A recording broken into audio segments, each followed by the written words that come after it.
Sir అందరికీ నమస్కారం sir. నా పేరు రామప్ప. మాది కుప్పం మండలం చెక్కునతం పంచాయతీ సార్. నేను గత సంవత్సరం నుండి ఉపాధి హామీలో శ్రామికులుగా పనిచేసి మేము మామిడి చెట్లు పెట్టుకున్నాం సార్. మామిడి చెట్లతో పాటు పారం పండు ఒకటి పెట్టుకున్నాం సార్. మాది మిట్టు భూములు సార్. మాది నీళ్లు నిలువ లేకుండా ఉండడానికి పారం పండు పెట్టుకున్నాము. నీళ్లు వర్షం పడినా కూడా బోర్ నీళ్ళు దాన్ని వదులుకొని కూడా మామిడి చెట్లు సాగు చేసుకోవాలని చెప్పేసి ఆ పారం పండు ద్వారా నేను ఎక్కువ ఉపాధి పొందుతా ఉన్నాను సార్. మామిడి చెట్లతో పాటు చామంతి పూలు నాటినాను సార్. దాంతోపాటు నాకు ఒక ఖరీఫ్కి 30,000 దాకా లాభం వచ్చింది సార్. దాంతో మీ అందరికీ ధన్యవాదాలు తెలుసుకుంటాను సార్.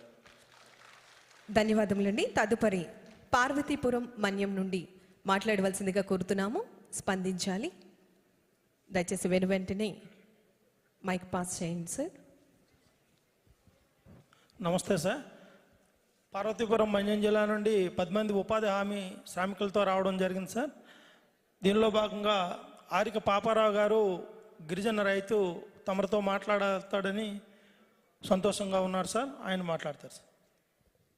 అందరికీ నమస్కారం అండి. డయస్ మీద డిప్యూటీ సీఎం గారు పవన్ కళ్యాణ్ గారికి మా జిల్లా పార్వతీపురం మన్యం జిల్లా తరపున పేరున ధన్యవాదాలు తెలుపుకుంటూ సెలవు తీసుకుంటున్నాను సార్. ప్రారంభిస్తున్నాను సార్. ఉపాధి హామీ శ్రామికులుగా మా జిల్లా నుంచి మీరందరూ గుర్తించి ప్రతి మండలం నుంచి ఒక వ్యక్తిగా గుర్తించి పిలిపించినందుకు చాలా సంతోషంగా ఉంది సార్. ఎందుకంటే ఎన్నడూ లేదు. ఈ సంవత్సరం మీరు గుర్తించి పిలిపించినందుకు మన పార్వతీపురం మన్యం జిల్లా తరపున నేను శిరసు వంచి పాదాభివందనాలు తెలియజేసుకుంటున్నాను. Thank you sir. Thank you very much sir. నాకు 5-6 పశువులు ఉన్నాయి సార్. నాకు క్యాటరింగ్ షెడ్ ఇచ్చారు.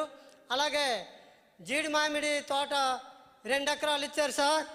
అది సాగు చేసుకోవడానికి 1,92,000 అయింది సార్. అంత పెంచుకోవడానికి సార్. అలాగే ల్యాండ్ డెవలప్మెంట్ ఒక 2 ఎకరాలు చేశాను సార్ ఉపాధి హామీ ద్వారా.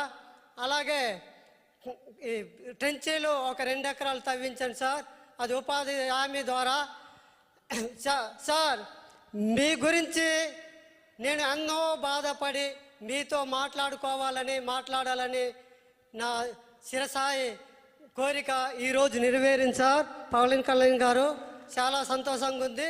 గుడుంబ శంకరు సినిమా రిలీజ్ అయినప్పుడు 45 కిలోమీటర్లు నడుచుకొని చూశాను sir. Thank you sir. Thank you అండి. Thank you very much. తదుపరి చివరిగా పల్నాడు నుంచి మాట్లాడవలసిందిగా స్పందించవలసిందిగా తెలియజేస్తున్నాము. దయచేసి ఎవరైనా